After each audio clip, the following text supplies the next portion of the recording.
আসসালামু আলাইকুম। দৈনন্দিন রান্নার একঘেয়েমি দূর করতে আর খাবারের স্বাদের কিছুটা পরিবর্তন নিয়ে আসার জন্য প্রতিদিনকার রান্নাগুলোকে আমরা একটু ভিন্নভাবে ট্রাই করতে পারি। এখন যেহেতু আমের সিজন চলছে আর কচুরলতিও পাওয়া যাচ্ছে, তাই আমি কাঁচা আম আর মসুর ডাল দিয়ে কচুরলতি রান্না করে দেখাবো। হয়তো রেসিপিটা অনেকের কাছে জানা, আবার কারো কাছে নতুন। কচুরলতি পরিষ্কার করার ঝামেলার কারণে আমরা তো প্রায় কচুরলতি খাওয়া ছেড়ে দিয়েছিলাম। ইউটিউবে এরকম একটা উপকারী টিপস পাওয়ার পর থেকে আমি তার স্ক্রাবারের সাহায্যে কচুরলতি পরিষ্কার করে থাকি।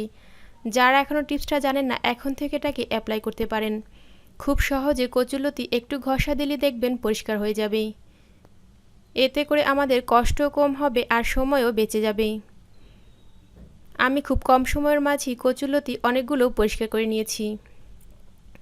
লতি পরিষ্কার করার মাঝখানে তারের স্ক্রাবারটাকে এরকম আঁশগুলো ছাড়িয়ে নেবেন। এতে করে কাজটা করতে আরও সহজ হয়। সবগুলো লতি পরিষ্কার করা হয়ে গেলে আমি ছোট ছোট টুকরো করে কেটে নিচ্ছি। যারা কচুরলতি পরিষ্কার করেছেন এ পর্যায়ে খেয়াল করেছেন যে কিছুটা আঁশ এর গায়ে লেগে থাকে। সম্পূর্ণ আঁশ পরিষ্কার করার আরেকটা পদ্ধতি আমি দেখিয়ে দিচ্ছি। বেসিনের সিঙ্কের মাঝে আমি প্লাস্টিকের একটা ঝুড়ি নিয়েছি। এবার ঝুড়ির মাঝে টুকরো করে রাখা লতিগুলো দিয়ে দিচ্ছি। পানি ছেড়ে দিয়ে হাতের সাহায্যে ঘষে ঘষে এগুলোকে পরিষ্কার করে নিতে হবে। এতে করে লতিগুলো ধোয়ার কাজটাও হয়ে যাবে, সেই সাথে বাকি আঁশগুলো দেখবেন দলা দলা হয়ে আলাদা হয়ে যাবে। মানে লতির গায়ে কিন্তু অবশিষ্ট তেমন আঁশ লেগে থাকবে না। ভিডিওতে একটু খেয়াল করে দেখুন আঁশগুলো কিভাবে দলা দলা হয়ে আলাদা হয়ে গেছে। লতি পরিষ্কার করার এ পর্যায়ে আরেকটু খেয়াল করে দেখবেন যদি খুব বেশি হাত চুলকায়, সেক্ষেত্রে কিন্তু অবশ্যই লতিগুলোকে ভাপ দিয়ে নেবেন। আমার কাছে মনে হয়েছিল লতিগুলো একদমই ঠিকঠাক, তাই আমি আর ভাপ না দিয়েই এগুলোকে রান্না করে নিচ্ছি।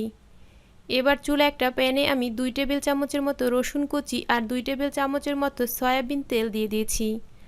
রসুন কুচিটাকে কিছুক্ষণ নেড়ে চেড়ে এবার এর মাঝে আমি 2 টেবিল চামচের মতোই পেঁয়াজ কুচিও দিয়ে দিলাম। আবারও কিছুক্ষণের জন্য নেড়ে চেড়ে নিচ্ছি। এবার এর মাঝে সামান্য পরিমাণে পানি দিয়ে দিচ্ছি। 1 চা চামচের মতো লবণ দিয়ে দিলাম। হাফ চা চামচের মতো হলুদের গুঁড়াও দিয়ে দিচ্ছি। এবার এটাকে খুব ভালোভাবে কষিয়ে নিতে হবে। কচুরলতি যেহেতু একটু ঝাল ঝাল খেতে ভালো লাগে, তাই আমি একটু বেশি ঝালযুক্ত 4-5টা কাঁচামরিচ টুকরো করে এর মাঝে দিয়ে দিয়েছি।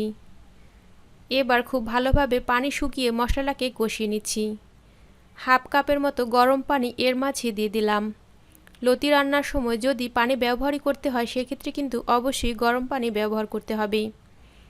এবার এর মাঝে পরিষ্কার করে রাখা লতিগুলোকে দিয়ে দিচ্ছি। কাঠির সাহায্যে একটু ছড়িয়ে দিচ্ছি। 1/3 কাপের মতো মসুর ডাল খুব ভালোভাবে পরিষ্কার করে ধুয়ে নিয়ে লতির মাঝে দিয়ে দিলাম। কাঠির সাহায্যে একটু নেড়ে মিশিয়ে নিচ্ছি। এবার এটাকে ঢাকনা দিয়ে ঢেকে দিতে হবে খুব ভালোভাবে পানিটা শুকিয়ে আসা আর সব কিছু ভালোভাবে সিদ্ধ হওয়া পর্যন্ত। এইদিকে আমি একটা কাঁচা আম নিয়েছি। আমটাকে ছোট ছোট টুকরো করে কেটে নিয়েছি, তবে পুরোটা আম আমি ব্যবহার করব না, কিছুটা অংশ কেটে নিয়েছিলাম। 5-6 মিনিটের মাঝে কিন্তু পানিটা শুকিয়ে গেছে আর দেখুন ডালগুলো সিদ্ধ হয়ে গেছে। রান্নাটা এমনভাবে করতে হবে যাতে করে লতি আর ডালটা আস্তে আস্তে থাকে, তবে খুব ভালোভাবে সিদ্ধ হয়ে যায়। একটু আলতো হাতে এগুলোকে উল্টিয়ে দিচ্ছি। লতিটাকে কাঠির সাহায্যে আবারও ছড়িয়ে দিলাম। এবার এর মাঝে টুকরো করে রাখা কাঁচা আমগুলো দিয়ে দিচ্ছি। 2-3 মিনিটের জন্য ঢাকনা দিয়ে ঢেকে দিতে হবে যাতে করে আমটা সিদ্ধ হয়ে যায়।